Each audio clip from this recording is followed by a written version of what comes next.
Allah, dimuliakan dan dirahmati oleh Allah Subhanahu wa taala. Tapi kita ini adalah jemaah subuh, adalah merupakan sedikit dari hamba Allah, sedikit dari umatnya Rasulullah sallallahu alaihi wasallam yang cerdas memilih waktu yang terbaik untuk melangkahkan kaki kita ke salah satu di antara rumah-rumah Allah untuk menyambut panggilan azan untuk melaksanakan salat subuh secara berjamaah. Lalu kita duduk sejenak di majelis ilmu seperti ini adalah taman-taman surga insyaallah. Dan ini adalah persiapan untuk menuju kematian, untuk menghadapi kematian. Abu Hurairah radhiyallahu anhu menceritakan bahwa suatu ketika Ibnu Umar bersama dengan beberapa dari golongan kaum Ansor mendatangi Rasulullah. Lalu salah satu di antara kaum Ansar bertanya kepada Rasulullah, "Ya Rasulullah, siapakah yang paling cerdas dan yang paling mulia di sisi Allah?" Lalu Rasul menjawab, "Yang paling banyak mengingat kematian dan paling baik persiapannya untuk menghadapi kematian. Mereka itu adalah orang-orang yang cerdas. Mereka akan pergi meninggalkan dunia menghadap kepada Allah, membawa kemuliaan dan kebahagiaan dunia, membawa kemuliaan dan kebahagiaan akhirat." Hadis riwayat Ibnu Majah. Jemaah rahmat Allah Subhanahu wa taala, Rasulullah sallallahu alaihi wasallam 15 abad yang lalu telah mengajarkan kepada kita kecerdasan yang hakiki adalah kecerdasan duniawi dan kecerdasan ukhrawi. Di akhir hadis itu membawa kita kebahagiaan dunia dan kebahagiaan akhirat. Jemaah rahmat Allah Subhanahu wa taala, hadis ini sampai pada era salafus salih, istilah sekarang viral Pak, sambutan luar biasa pada umat. Itu ditandai dengan ketika itu masjid-masjid penuh pada setiap waktu salat wajib untuk salat berjamaah penuh. Nanti di akhir-akhir sekarang ini, di era-era abad-abad milenial, di abad-abad 20 mengalami pergeseran. Buktinya sekarang ya sedikit sekali yang cerdas. Nah, apakah ini pengaruh langsung atau tidak dari konsep kecerdasan yang disampaikan, yang diviralkan oleh Alfred Binet, seorang ilmuwan bangsa Prancis, yang mengatakan bahwa kecerdasan ditentukan oleh intelligence quotient yang lebih populer dengan IQ. Orang cerdas kalau memiliki IQ 100 dan IQ 150, dia mengatakan itu adalah genius, ditentukan oleh IQ. Tapi ternyata beberapa pun IQ tidak bisa menjawab ketika saya pada dalam kubur, apakah IQ 150 bisa menjawab, bisa membebaskan saya dari asap kubur? Tidak ada jawaban dari IQ tersebut. Apakah dengan IQ 150 bebas tes masuk surga? Tidak bisa menjawab ke situ. Tetapi begitu viralnya itu, ya termasuk sudah juga terlalu tunduk pada IQ.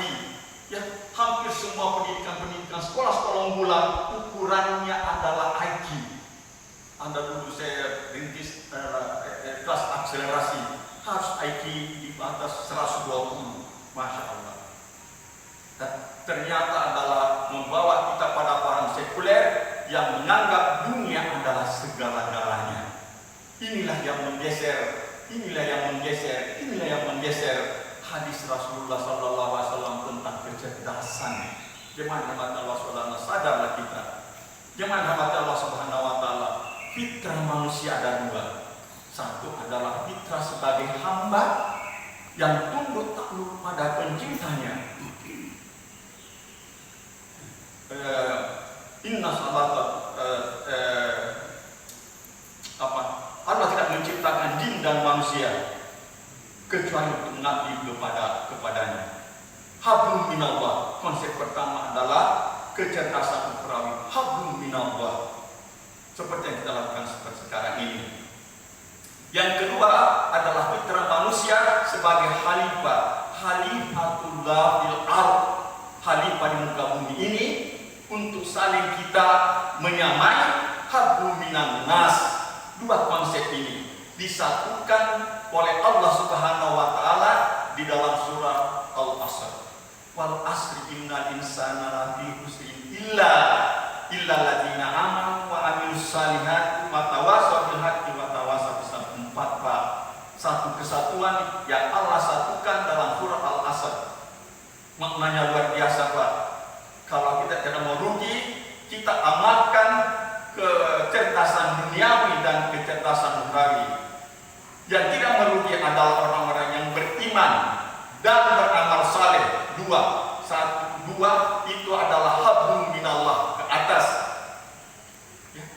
Wa tawassaw bis sabr, rata hablum minan nas. Masya Allah. Ini tidak boleh pisah, Pak. Karena kembali saya katakan bahwa kalau ada ayat yang kata sambungnya, kata penghubungnya adalah waw, dan itu ada satu kesatuan, tidak boleh dipilih. Kecuali kalau kata sambungnya ada atau, saya atau engkau, maka boleh dipilih. Kalau dan, tidak harus ada satu kesatuan. Jemaah yang kata Allah Subhanahu wa taala, apakah kita ini sudah termasuk cerdas dunia dan ukhrawi? Kembali kepada kita masing-masing. Ya, Kiai Haji Hasan Al-Basri mengatakan salah satu cirinya ketika kita menunda salat, ketika kita menunda untuk melangkahkan ke masjid untuk salat berjamaah, lalu perasaan kita biasa-biasa saja, ketimbang pekerjaan dunia kita yang lain, kita gelisah, itu adalah pertanda untuk kita memperbaiki kecerdasan ukhrawi kita. Bagaimana caranya? Kita banyak bersikir mengingat kepada Allah, mendatangi majelis-majelis ilmu untuk saling mengingatkan. Fungsinya adalah kita saling mengingatkan. Semoga Allah memberikan hidayah kepada kita. Tidak akan mempunyai siapapun ustaznya, kayaknya tidak mampu merubah. Innallaha la yughayyiru ma biqaumin hatta yughayyiru ma bi anfusihim.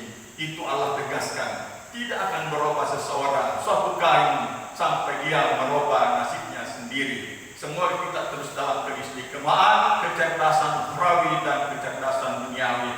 Adanallahu wa iyyakum ajmain. Dan tidak kurangnya mau dimakan. Kebenaran pasti datangnya dari Allah Subhanahu wa taala. Yang hilang adalah saya. Semoga Allah memaafkan saya. Subhanakallahumma wa bihamdik, asyhadu an la ilaha illa anta, astaghfiruka wa atubu ilaik. Assalamualaikum